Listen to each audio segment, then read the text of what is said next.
Hi, my name is Luca and I cycled to the Nordkap, to the beautiful forests of Sweden, the beautiful nature. My everyday was a challenge that needed to be accomplished in order to accomplish this goal.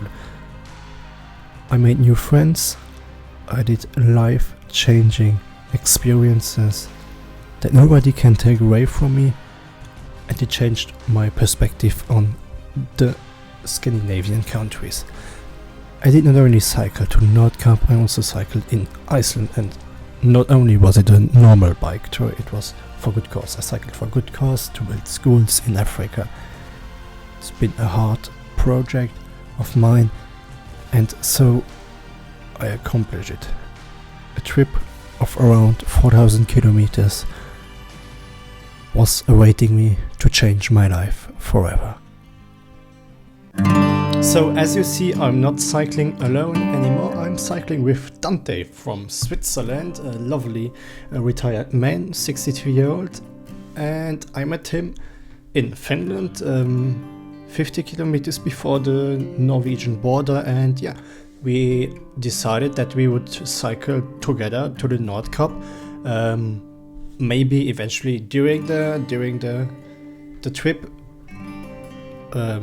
to the Nordkap, we might lose each other a couple of times because he's cycling more lightweight than myself and he's cycling way faster than me. He has an average of 24 kilometers an hour. I have an average of 18 kilometers an hour, so that might impact our time together, but it feels just so awesome that you finally meet a person 400 kilometers before the Nordkap and you are able to share stories and moments together, because we probably will have a great time together. And yeah, I'm just grateful that I met a guy where, like, you can't say the chemistry is alright between us, because he said to me he was cycling with another guy from Germany, and he just said that their ideology, their interests were not the same. He said that the other guy was like doing more of a survival thing, meaning that he would not spend any euro during his world trip to the Nordkap. He would fish to eat something, he would drink water from the river or from the stream, cook it and prepare it, but he absolutely wanted to avoid to buy water. So yeah, that's something Dante said to me he does not feel comfortable with, he does not agree with, and I also know that we have also few common and not common interests, because I like camping. I just love camping, wild camping, because you can have great spots, and in the morning when you wake up, it's just amazing if you have nice view outside. But Dante is like more of the luxury, the cyclist, if you can say that so, because he said to me he was cycling from hotel to hotel. So I'm excited to see how this goes. And during our way to the Nordkap, we eventually meet other cyclists. As you see here, I was not only riding with Dante but also with other guys. We met Lars from Switzerland also, and yeah, just spending a great time together to the Nordkap. And yeah, you also see me, Lars, and a guy from Italy now cycling here, because Dante and I, basically it was like a long story short. Dante found a motel while cycling with me and Lars, and he decided to stay at the motel. Lars and I, we decided to cycle further, and we basically just met this guy from Italy, and when he left us, we met a guy from France, which you see here, the guy in blue, and we decided to try to cycle through the night to reach the Nordkap as early as possible, because at this time we just were a couple of 100 kilometers, but not really. We were 160 kilometers away from the Nordkap, so yeah, we thought like pretty casual at 1 a.m. in the morning, oh yeah, we can do this in a couple of hours. We don't need sleep. Sleep is overpriced, overestimated. We just can push ourselves to the limit, cycle through Nordkap during the night. What can go wrong? So yeah, that's what we did. So enjoy the beautiful footage of the beautiful Norwegian coastline.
with the Nordkap hosts Lars and Pierre and myself, leading our best. We put all the effort, all the power we had in our pedals and tried to maneuver around the cars, getting to the Nordkap after 1 month on our bikes.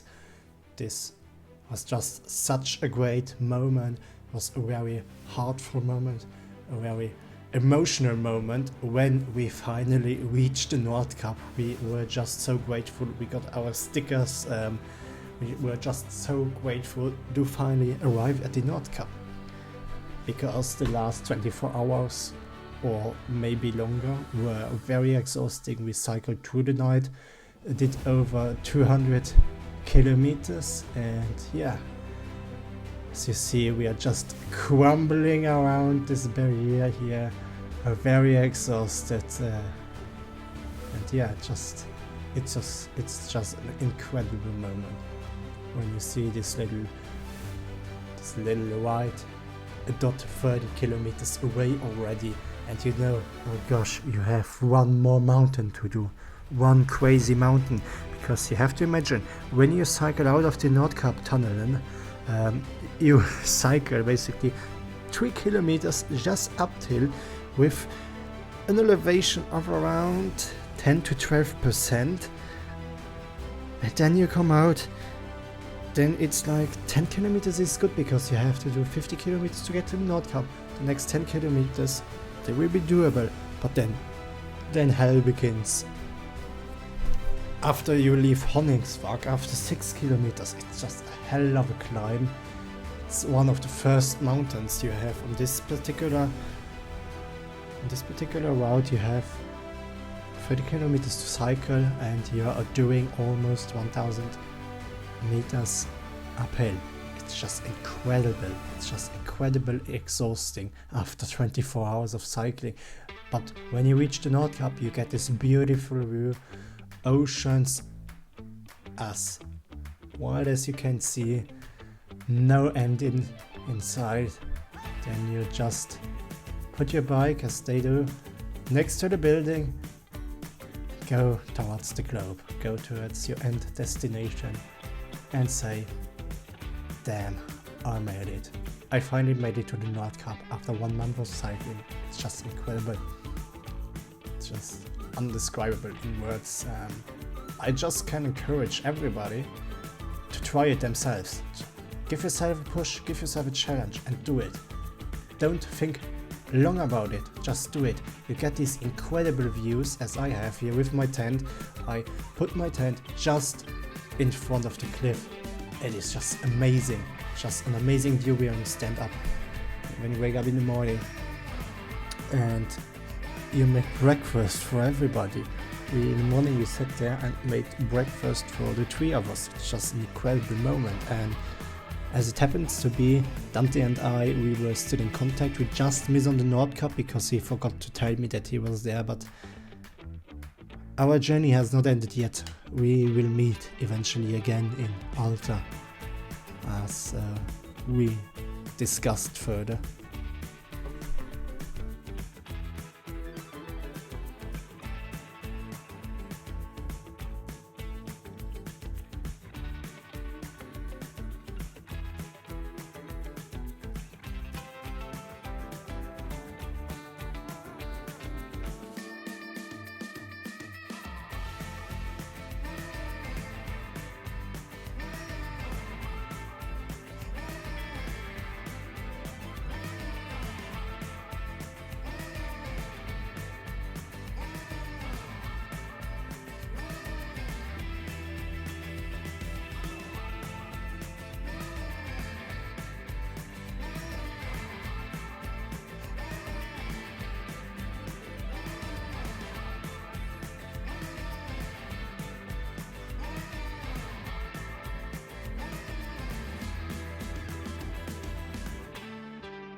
So I'm flying to Iceland tomorrow, but I've been informed that today there was a volcano eruption, so I will have to see if it's safe to cycle, but I would say yes, because I'm cycling the ring road, which is basically just in my tent. I'm not protected at all, also for volcano eruptions, but I'm more worried about the earthquakes than the volcano eruptions right now, because they are a lot of seismic. There's a lot of seismic activities in Iceland. Just in my tent, I'm not protected at all, also for volcano eruptions. But I'm more worried about the earthquakes than the volcano eruptions right now, because there are a lot of seismic. There's a lot of seismic activities in Iceland currently. I really have to see. I mean, I'm going to inform me on Friday and Saturday, but I will start on Sunday no matter what happens. Then I will just have to see during the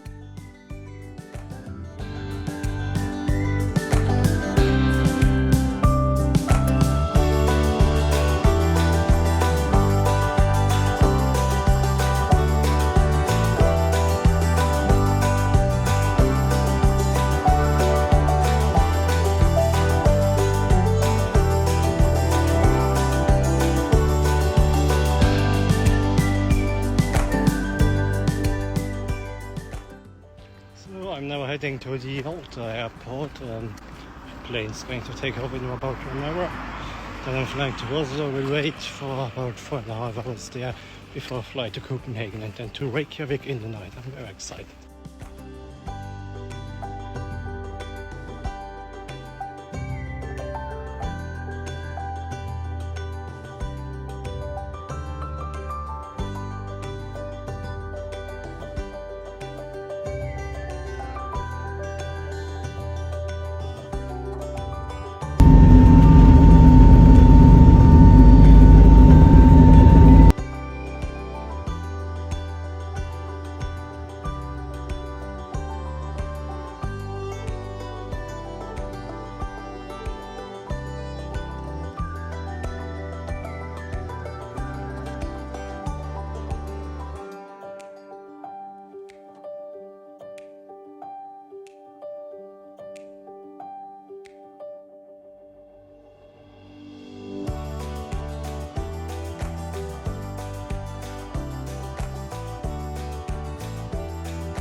So I'm doing a quick update of the 5th week of the tour.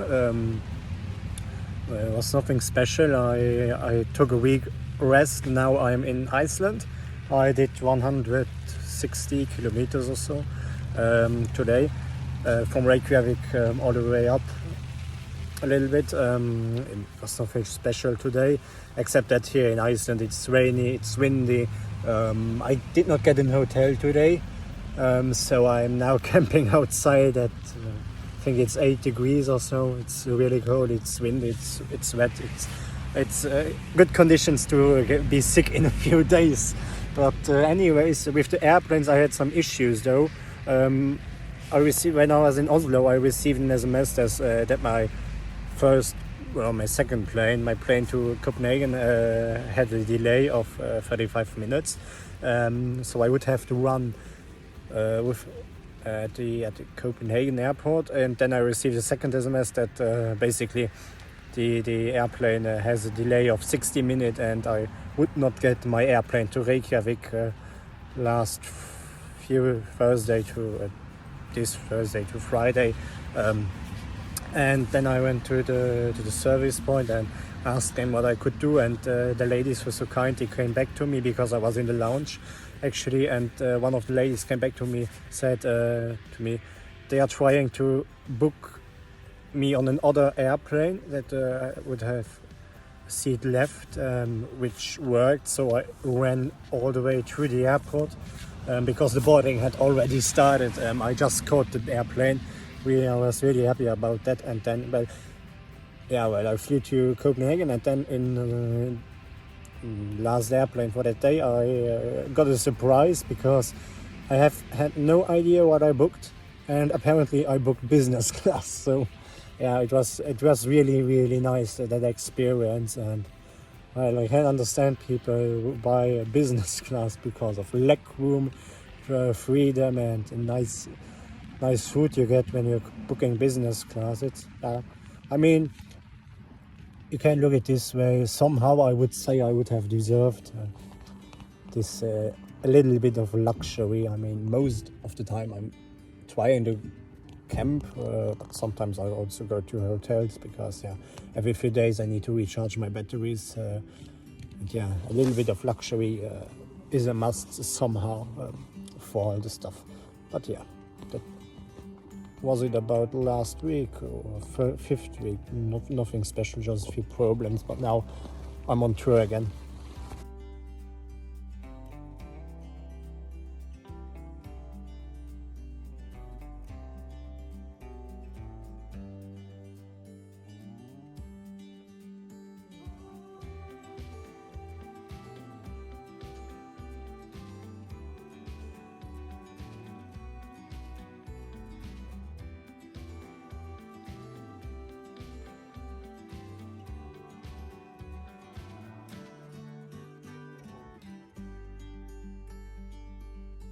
Hey, I just want to say thank you very much for the donations. We raised 4,070 euros, which means we passed the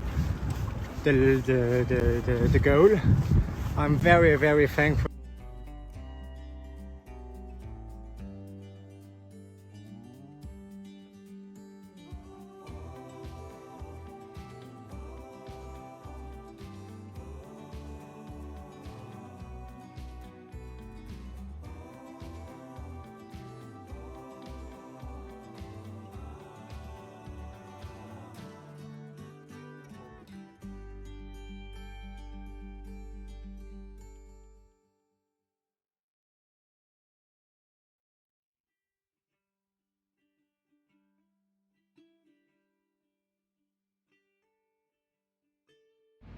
So I'm still at the supermarket. I'm about to leave, but yesterday I did not have the energy to tell what happened because I was just too exhausted for it. Basically, I hit 3,000 kilometers yesterday. I'm really excited about that, but unfortunately my spoke broke. I got lucky enough to get it replaced in a store, and I bought 2 spare spokes, so just in case if something would happen, because twisting fingers is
Hotels they are booked out for today.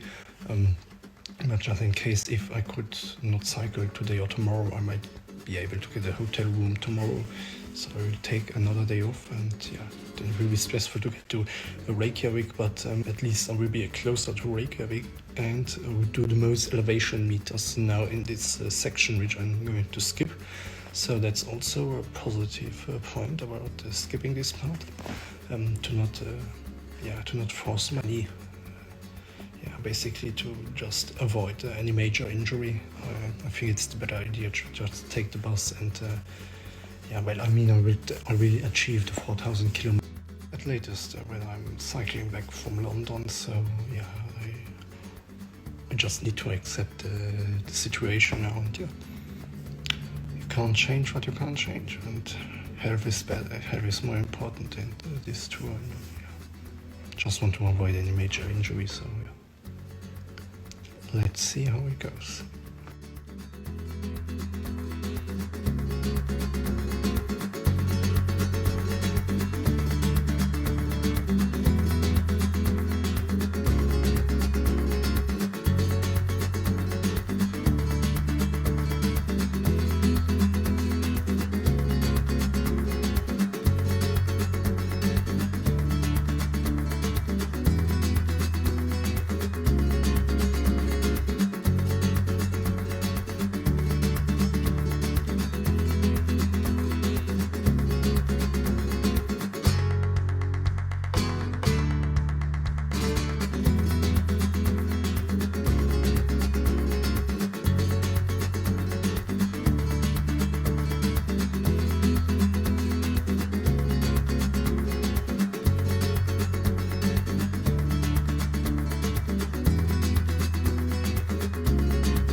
So I've been at a physiotherapist yesterday.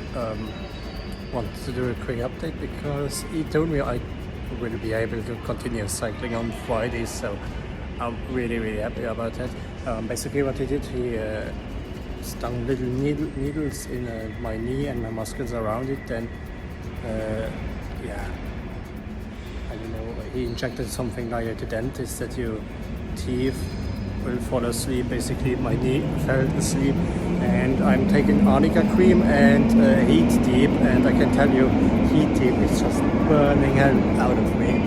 It's really nothing. I think the winter is coming. It's nothing enjoyable, but yeah, I will be able to continue cycling, and that's the only thing that matters.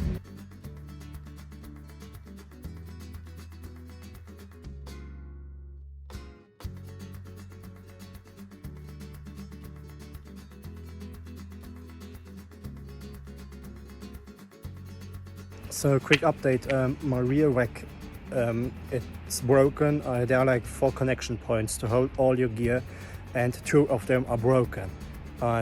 It's the 2 on the really at the end of the rack. So yeah, I decided to go home with trains and buses, but I ordered a new rack, and once that new rack is here at my place, then I will do a 3 to 4 day tour to cover the remaining 420 kilometers, because I won't let it sit on me that I now literally spent 2 weeks of rest because one knee was fucked up yesterday, another knee was fucked up, but I was able to cycle 130 kilometers in the UK. And now it happened yesterday because I mounted my bike after I took it off the airplane in the hotel in London, and it was the wreck was perfectly fine. So it must have broken yesterday, but I won't let it sit on me that I did not finish the 4,000 kilometer challenge. So I will just do another tour and finish it like this.